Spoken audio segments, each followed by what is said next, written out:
So when we look at this example, we should be looking at just a couple of pieces and keeping things organized. I want to make sure that I point out that I always put the variable term at the beginning, the constant term at the end. And if there should ever happen to be more than one variable, then we would put them in alphabetical order from start to finish. I want to make sure that this section below here, that we talk about these two problems because they are definitely easy if you practice. If you don't practice, these are going to be the hardest ones, and they're going to be hard for a very long time because they're never going away. So when we look at this problem, our first job is to solve parentheses, or to simplify parentheses. When we look inside those parentheses, we see that we do not have like terms, which means that the only way to get those parentheses to go away is to use our distributive property. So we're going to multiply here and here. Anything that's not inside the parentheses does not get distributed to, and it just gets tagged along at the end until I'm ready to combine it. So 2 times 4 is 8. 2 times 6x plus 12x, and we need to add 10x at the end so that it doesn't get lost. Now we're going to combine like terms because I have them, and it's all addition. 12x plus 10x, and I'm going to underline my like terms so that I remember that the 10x is positive and the 12x is also positive. So that's why I'm going to get 22x. 8 is the only constant, so it doesn't have anything to combine with, so plus 8. Give the second problem a try. I am going to talk all the way through it, but give it a try first. Alright, here's your discussion. I want to combine like terms. Inside my parentheses, there are no like terms, so the only way to make the parentheses fall off is to use distributive property. We're going to multiply. 3 times n is 3n. Minus 3 times 6 is 18. And that negative 4n, or minus 4n, just gets tacked on at the end because it wasn't part of my distribution. Now we combine like terms. We have a positive 3n and a negative 4n. So I have negative n. My constant of negative 18 has nothing to combine with. And so I get to my answer, negative n minus 18. The second little bit here, I guess third, fourth, I've lost count. I keep calling it second.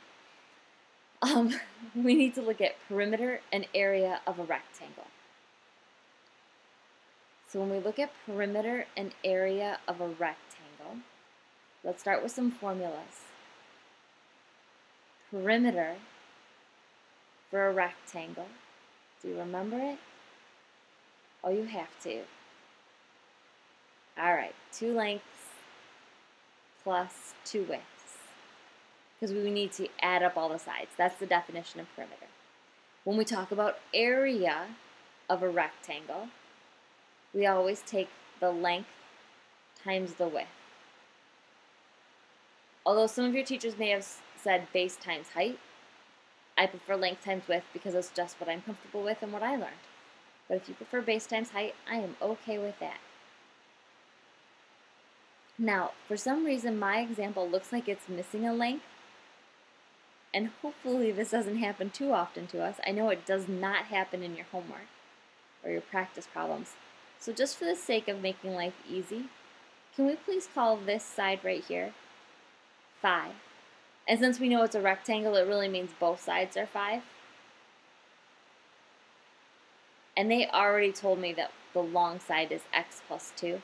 So I'm just going to move it down here to be x plus 2. To find the perimeter, some of you may have learned just add up all the sides. And if you've labeled all the sides, then yes, you can just add all the sides. Although most often only 2 sides will be labeled, so we'll want to use that formula. So perimeter of a rectangle is equal to 2 lengths, doesn't matter which one you call length and which one you call width, plus 2 widths. This fact that you do not have to worry about which one comes first, which one comes second, has to do with those commutative and associative properties. So let's clean it up because we wouldn't want to leave it just that. 2 times 5 is 10. Now here's a distributive property. So plus 2x plus 4. And then we combine like terms. We have constants. So my perimeter is equal to 2x plus 14.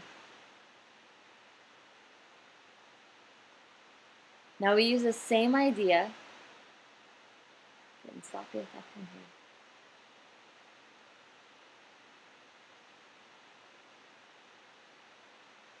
We use that same idea when we talk about area. Area's formula, remember, is length times width. So when we do area, we need to take 5 times x plus 2. Or x plus 2 times 5. Either one is okay. It's a distributive property. 5 times x is 5x. And 5 times 2 is 10.